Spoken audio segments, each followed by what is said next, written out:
Welcome back, everybody, to, I believe, episode 18 now of Sabres Chat.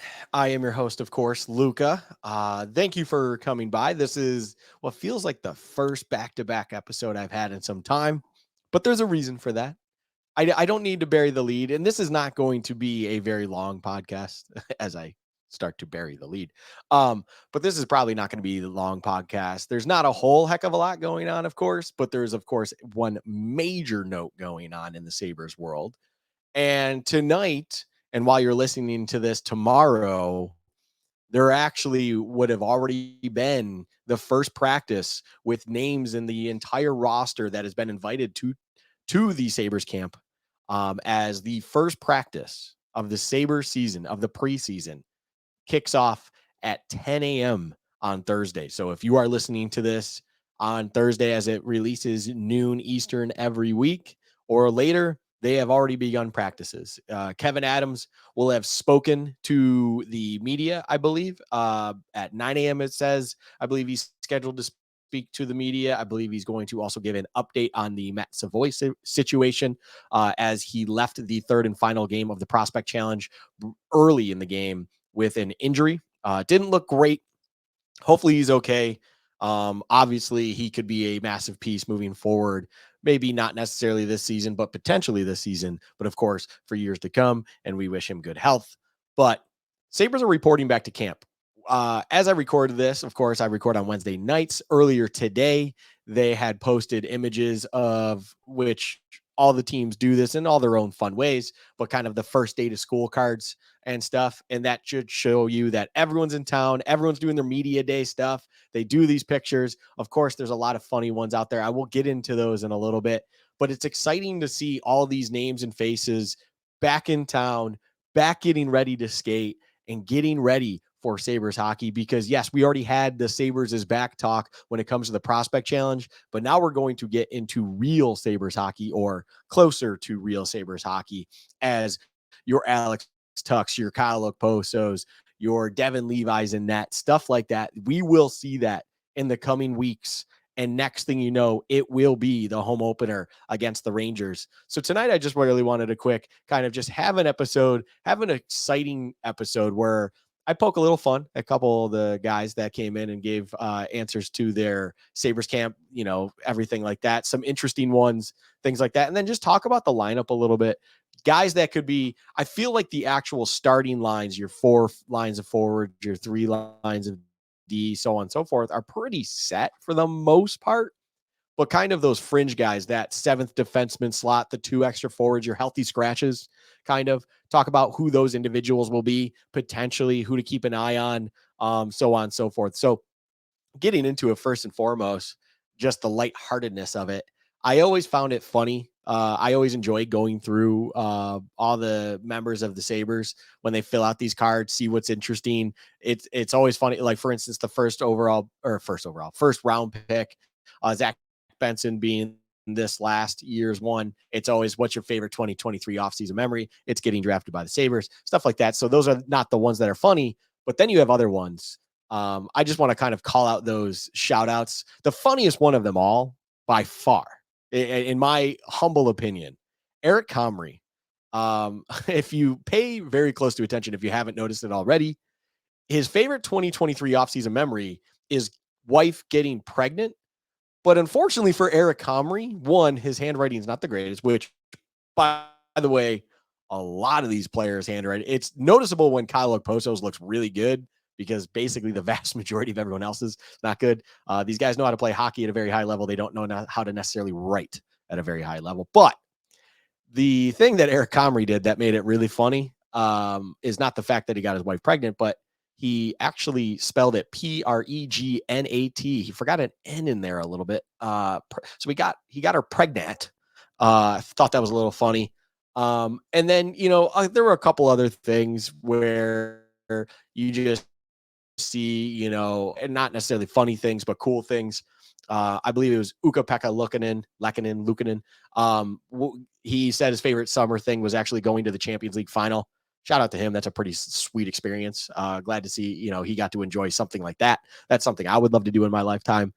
But then also the funny ones or just the interesting ones there. You look at Kyle Okposo, captain of the team, and was he most excited for? He writes down getting to where we want to be. Absolute, just I mean, it's like the typical captain response. It's like we have a goal and we want to get where we want to be, and it's so like lead by example, preach, so on and so forth. You had others like Darlene who are looking for a sold out arena. I believe he said packed KeyBank Center under what he looks forward to this season. Also, shout out him. He got to enjoy Wimbledon with his dad, apparently. Dylan Cousins, also another interesting tidbit here. One, he said he's most excited for sold out crowds, but then two, not a coffee or tea guy. Didn't circle either or. Just puts a big old X on it. Find that very interesting. But that's enough about that. I don't think I need to go into it. I find those funny and stuff. It made it for an easy little thumbnail edit here. Add a couple of those guys, Darlene, Oposo, Comrie. That, if you're wondering why Comrie was in the mix there, it's because it just thought it was the funniest one that he just wrote pregnant. But with this happening and with preseason be among us, and the camp is happening now, we will have practices. And next thing you know, by the way, Sabres have a preseason game at Washington, although I don't know if it's at their arena or not, if it's at, a different site. I'm not sure exactly, but there is a preseason game, the first preseason game for the Sabres, Sunday, September 24th at 2:00 in the afternoon against the Capitals. And then they will also have a couple more preseason games.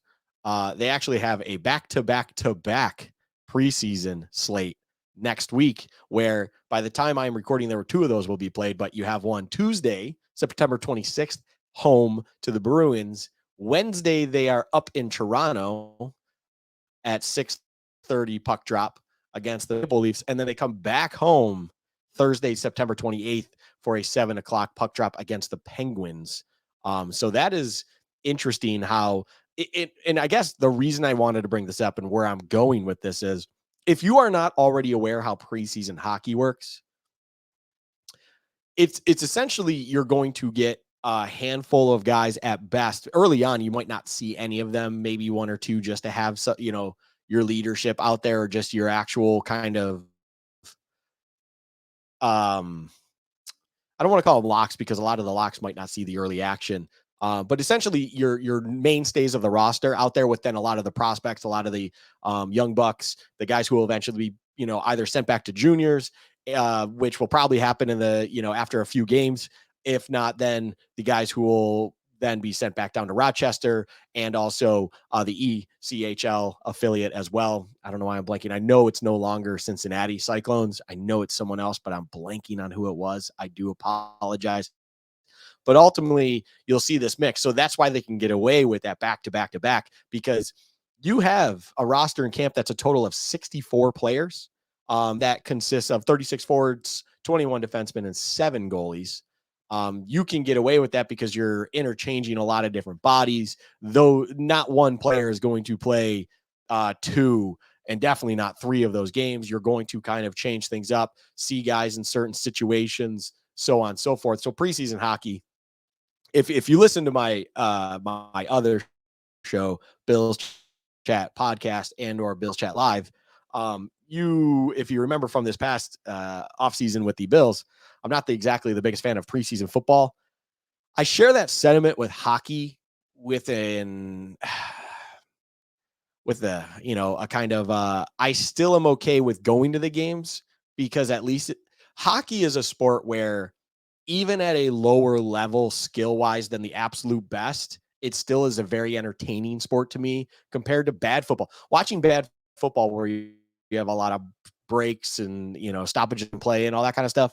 If it's bad football, it can get boring real quick. Hockey to me is just enough of a fluid sport where you're still entertained by seeing, your just to throw out some name, your Michael Mersch, your Tyson Kozaks, stuff like that. Those guys out there skating around, so that it's still entertaining. It's fun to see where they are when it comes to the system and everything like that. Are they anyone of note? Do they have a very impressive preseason? So on and so forth. So I do still somewhat enjoy the preseason of hockey. It's not quite as something I hate like I do with football, but overall, it's not exactly something I'm going to lose sleep over if I miss a game or 2 or 3 because ultimately they're meaningless games. They're kind of games where you get your mainstays, your locks to the roster warmed up in gameplay, but then you're really evaluating your talent pool and stuff like that. If one guy kind of blows up, maybe he can make that borderline of the roster. Maybe he can make that bubble where he goes from being down in Rochester to, hey, let's be kind of that seventh D, although seventh D is not up for conversation with this current roster, but be one of those extra forwards that could really be fighting for a spot with an Olafson or whoever. So it will be fascinating to see that. And that's kind of where I wanted to go next here. You have this long list of players, like I mentioned, 64 in total. And if you really break it down, of course, a vast majority of them are going to go their way, whether it's back to juniors, back down to lower levels of pro hockey, so on and so forth. But there's a few guys like, Lucas Rusek. He's a guy that absolutely can be a bubble for this team. He showed flashes last year already when he was called up and was put in positions to succeed. And he actually looked very, very good. He's an individual that I imagine right now at this point in time, he should be penciled in making the actual overall roster. When it comes to kind of those few healthy scratches and everything like that, you ultimately have 3 scratch slots. You generally have a seventh or eighth D. It's a seventh D man. And then maybe you go with that eighth D man, or you just go with a second forward, and then you have a second forward, obviously, because you would have one forward. You're gonna have one of each generally. In this case, right now, being that Jack Quinn is on IR, it'd be interesting to see how they navigate that whole situation. If they end up having an extra forward, if they go with 2D man, stuff like that. Because what you got to remember right now is you have individuals like Riley Stillman and Jacob Bryson who are currently those extra D man that are signed to professional contracts right now. They would have to clear waivers if we were to demote them down to the AHL. Because your top 6 are Darlene Samuelson, Power, Yoki Hairu, and then Johnson Clifton. Those are your 6 guys right now to me that you are kind of locked in with a little bit. I like Stillman a lot. I expect him to be that 7th D man. Bryson to me is kind of on the outside looking in. Ultimately, I could see him potentially being cut and waived, and or traded for whatever you can get for him, so on and so forth.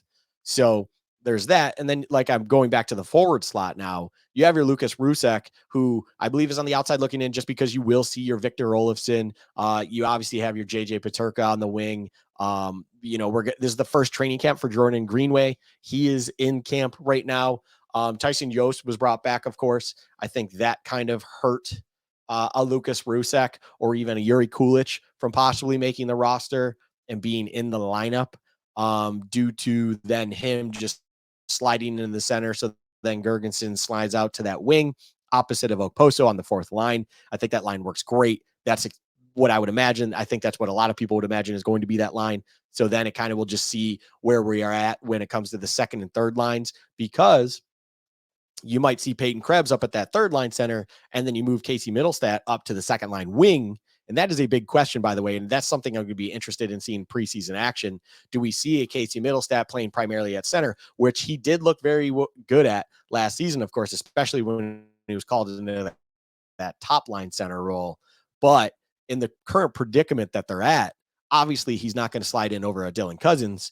And you are without your Jack Quinn for probably the opening 5-6 weeks, if not more. And you probably won't realistically get him back until December. So, do you move your Casey Middlestat up to the 2nd line? Your Victor Olofsson is down on the 3rd line, so you have Casey Middlestat opposite of JJ Paterka. How do they handle that situation? Are you going to have Casey Middlestat on the 3rd line wing of Peyton Krebs, or are you going to have Peyton Krebs on the 3rd line wing? Like, how will they manage that whole situation? And then going back to it, can a Yuri Kulich, Isaac Rosen, Matt Savoy, if he's healthy, can one of these guys really thrive in the preseason and in camp and kind of make an impression on the coaching staff that really highlights everything they want, what they want to do, and just make it almost impossible to then send them back down to Rochester, back to Zach Benson, I believe is still, I believe he signed his pro contract. So yeah, you'd be back down to Rochester, I do believe. So it would be interesting to see how they manage all those guys. In my opinion, Jacob Bryson needs to move in order for one of those guys to make those 3 healthy scratch spots. Um, and then on top of it, I still wonder where they would go with that because I, I don't know. Like we saw Cale Clegg getting called up, and I wonder if Cale Clegg would then earn that second D-man spot in your healthy scratches over still a Yuri Kulich and those individuals because there is value in game time, of course. And if they're not going to see the game time come the regular season starting, is it really worth having them as a healthy scratch? In my opinion, no. And I think they feel that way too. I feel like they value game time a lot. They understand how to develop young talent, of course. They have a nose for it. They have an understanding of how to do it. And I think the best course of action is just getting them back to Rochester, getting back to wherever they need to go to get minutes, log time, learn the pro game, and then just call them up if you need or call them up when they're ready. Situations like that. Overall, I think they handle it in that way. I would love to see a Yuri Kulich up here. I would love to see a Matt Savoy, of course, and Isaac Rosen. I think Isaac Rosen's definitely one of those guys who I talk about Yuri Kulich a lot, but Isaac Rosen, I feel like I don't give enough respect to, and I need to. He is definitely the one if they go with 2 forwards in those healthy scratch slots that if a Jacob Bryson leaves or is cut or whatever the situation might be, or they just flat out do not want him a part of that and they waive him and he clears and then he's still in the system or still in the organization. Um, that is the kind of guy, Isaac Rosen, who might be sleepy, but overall, I could expect a Cale Clegg if that slot is available to more so fill that spot. But it's just exciting to see all that. It's exciting to see all these guys there. We could talk about goaltending, but realistically, I I see a world where I think Ukko-Pekka Luukkonen is not happy that essentially the reins are being given to Devin Levi, but it's not because it's unjustified. I think Devin Levi is the clear number 1 in this system, in this organization. He was given a somewhat fair chance. We've seen good things out of UPL, but overall, I don't think you've seen consistency enough out of him and stuff like that, where he is going to be kind of a high-end backup. And then Eric Comrie, to me, from everything you hear through other podcasts, other media outlets, Twitter, so on and so forth, or X. Can't call it Twitter. I should be calling it X. But when you hear things about Eric Comrie, he seems like the locker room kind of goalie. He's a good locker room guy, and he stays late, for extra practice if anyone wants work, so on and so forth. There's clearly a reason that he's still around. I'll just put it that way. One note on goaltending, I will say, I found it very interesting that Vancouver recently traded for KCD Smith. They definitely needed a decent backup, but that's just something to note because KCD Smith is kind of, I believe, regarded more as a higher end backup, and just in the goaltending trade market. If a Thatcher Demko became available, maybe it would be easier for them to move while still not, putting their entire team at jeopardy of just being blown out every week because you have a KC Smith now. Just want to put that out there. I'm not saying it's possible. I'm not saying anything's happening. Of course, I don't know anything. I just thought that move was interesting and it's noteworthy if you are one of those individuals who looks at maybe something needs to happen in the between the pipes because UPL just isn't it, and you need someone else with Devin Levi in that regard. Just a lot of things going on that will be fascinating to see how this team navigates. We're finally going to get answers to all these projected lineups, all this speculation on how they're going to handle different prospects, how they're going to handle the lineup overall. And I love it. We are so close to October. I mentioned it on our latest edition of Bill's Chat podcast. I love October. I think October is the best sports month of the year. It's when you finally get everything happening. We get hockey, of course. We get football still kind of in its groove, but it's still early on where it doesn't feel like it's tailing off. Although you love to get to the playoffs, obviously, when that time comes. But everything is really going. You finally have things. You feel like your weekly schedule of fandom and sports fandom is really in high gear, and you can really enjoy night after night of good times and stuff like that. And it's right here. I mean, it is September 20th when I record this. It's September 21st or later when you're listening to. Like I mentioned, we're going to have actual games with Sabres in uniform playing other teams, and it's not just a prospect challenge kind of deal and scrimmage. These are actual preseason games, 60-minute games of which you're playing another team come Sunday afternoon. We will have it at KeyBank Center Tuesday the 26th at 7.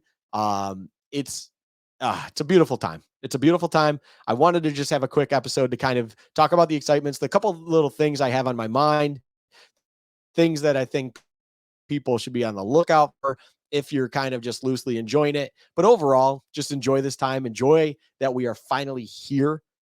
Hockey is on the horizon. Um, and I cannot wait for when we are all hopefully packed in to KeyBank Center for the home opener against the Rangers. We have gotten through this preseason that I'm mentioning here, where they have, I believe it, I'm just going to count it right now, 1, 2, 3, 4, 5, 6, 7 preseason games in total, going from September 24th on a Sunday through Saturday. What was that? Wednesday, Friday the 6th. Man, hard math here.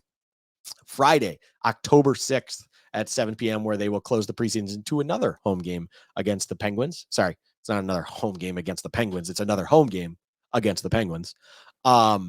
It's exciting that we're there. And then once we get a slight little lull between the 6th and the 12th. That 12th, that night, I guarantee KeyBank Center is going to be rocking. It's going to be an awesome time.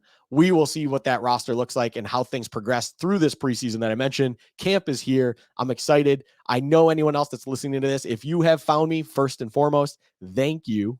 I appreciate you. Tell your friends, tell your family. No, I'm just kidding. But anytime I can sit down and talk about Sabres, I enjoy it. I enjoy anyone that likes to enjoy it as much as I do. And if you have found me, if you are listening to this right now, I know you enjoy the Sabres just as much as I do. It's an exciting time. Things are on the horizon. Next thing you know, we're going to be enjoying great hockey. I appreciate you by stopping by for the latest episode of Sabres Chat. Like I said, this was going to be a very quick one, not a whole heck of a lot going on. We'll be curious, fun last tidbit here, to see if a Dahlin extension gets announced. Maybe we hear an Owen Power extension get announced first. I remember hearing that on another individual's podcast, wink, wink, nudge, nudge. That is a fascinating thought to me. Still curious to hear what the number is, because the things that are being thrown, or the numbers that are being thrown around, are fascinating. And it seems like it's not all over the place, but it's a little over the place. It's not kind of a constant number you're hearing, and it's term that's the discussion. Although term is also kind of a speculation at this point, just due to the Austin Matthews of the world kind of creating a new trend. That seems to be where you're allowed to cash in a little bit more because you hit free agency a little bit more regularly than locking into an 8-year extension and so on and so forth. So we'll be curious to see if something like that happens. Hopefully everyone gets through the preseason healthy. Hopefully we hear that our 2 cornerstones on the blue line are locked in and everything's perfect come October 12th when we're playing the Rangers. Thank you one more time for stopping in. I am Luka. This is Sabres Chat presented by Built in Buffalo. You all have a great rest of your day or evening whenever you decided to listen to this. I appreciate you. Thank you, and have a great one.